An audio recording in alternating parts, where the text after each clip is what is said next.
کیا آپ جانتے ہیں ایک استاد صرف سبق نہیں پڑھاتا، وہ نسلیں بناتا ہے۔ اگر استاد بدل جائے تو پورا معاشرہ بدل سکتا ہے۔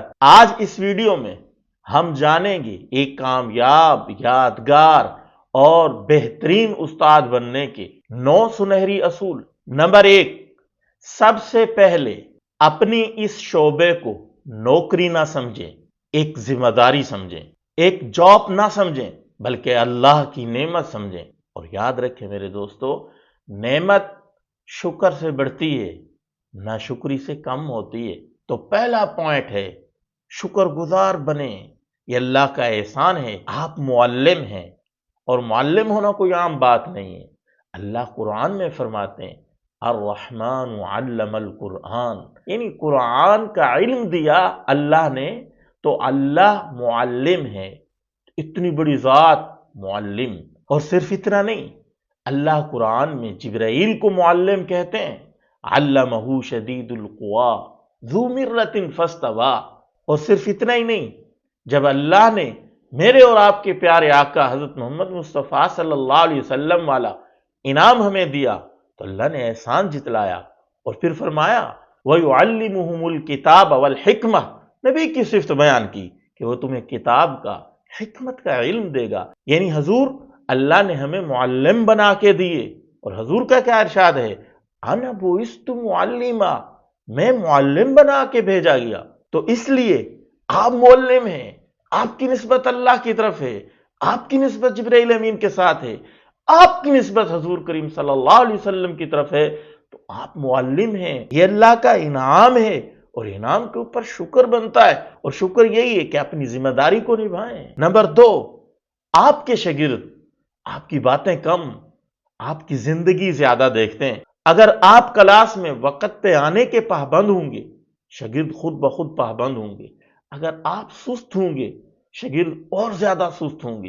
گویا کہ آپ کے شاگرد آپ کے کاپی پیسٹ ہیں، جیسا آپ کریں گے کلاس میں ویسا شاگرد کریں گے، جیسا آپ ان کے ساتھ بیہیویئر اپنائیں گے شاگرد ویسا ہی اپنائیں گے، جیسا استاد ویسا ماحول۔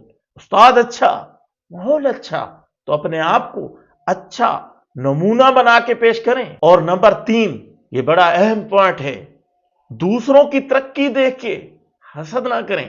کوئی استاد اچھا کام کر رہا ہے، اپنی صحیح ذمہ داری نبھا رہا ہے، تو اس سے حسد نہ کریں، بلکہ اس سے سیکھیں، آپ بھی اس طرح کام کرنے کی کوشش کریں۔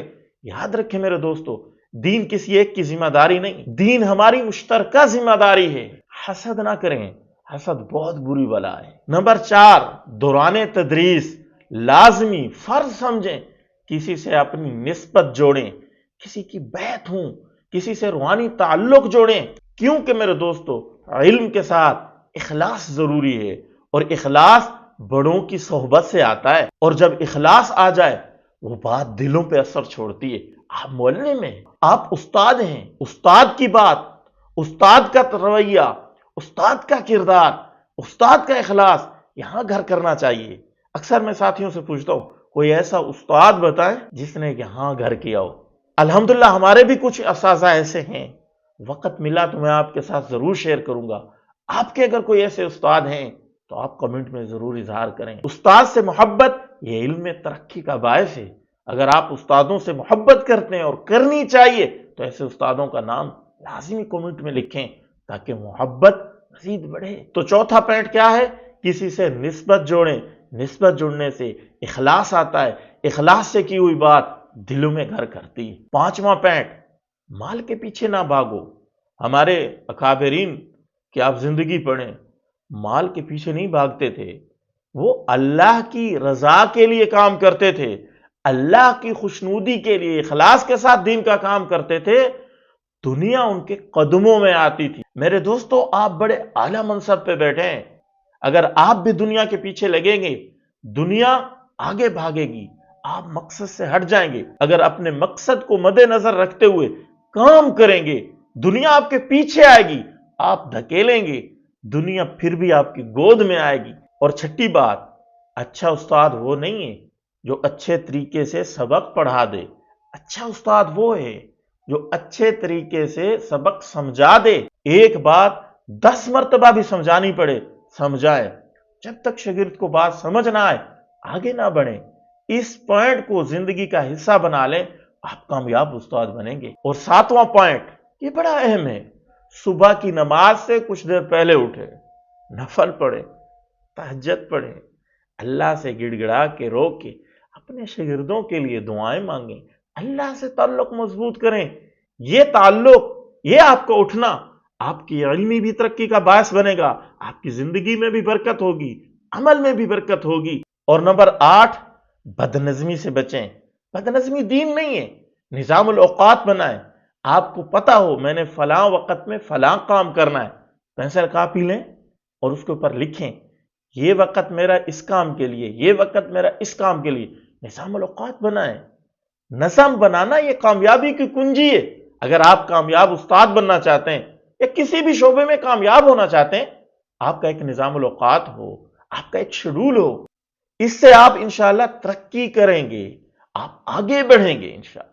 نمبر 9 بہت ہی اہم ہے، دعاؤں کا اہتمام کریں۔ جتنی لمبی دعائیں، جتنا اللہ سے آپ مانگیں گے اتنا زیادہ آپ کامیاب استاد بنیں گے۔ آپ اللہ سے مانگیں، دعاؤں کا اہتمام کریں۔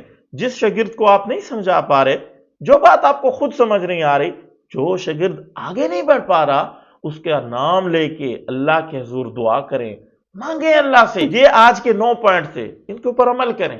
آپ اپنے آپ کو بدل کے تو دیکھیں، آپ کی زندگی میں انقلاب آ جائے گا۔ پہلے جو ہو چکا، آج سے عزم کریں، پہلے والا میں نہیں رہوں گا، اپنے آپ کو بدلوں گا۔ آپ بدلیں گے، آپ کے شاگرد بدلیں گے، شاگرد بدلیں گے، نسلیں بدلیں گی، نسلیں بدلیں گی، معاشرہ بدلے گا، اور معاشرہ بدل گیا آپ کے لیے صدقہ جاریہ ہوگا۔ میرے لیے بھی دعا کیجئے گا، چھوٹا سا استاد ہوں، اللہ مجھے بھی عمل کی توفیق دے، آپ بھی عمل کریں، ہو سکے تو اس کلپ کو شیئر کریں۔ السلام علیکم ورحمۃ اللہ وبرکاتہ۔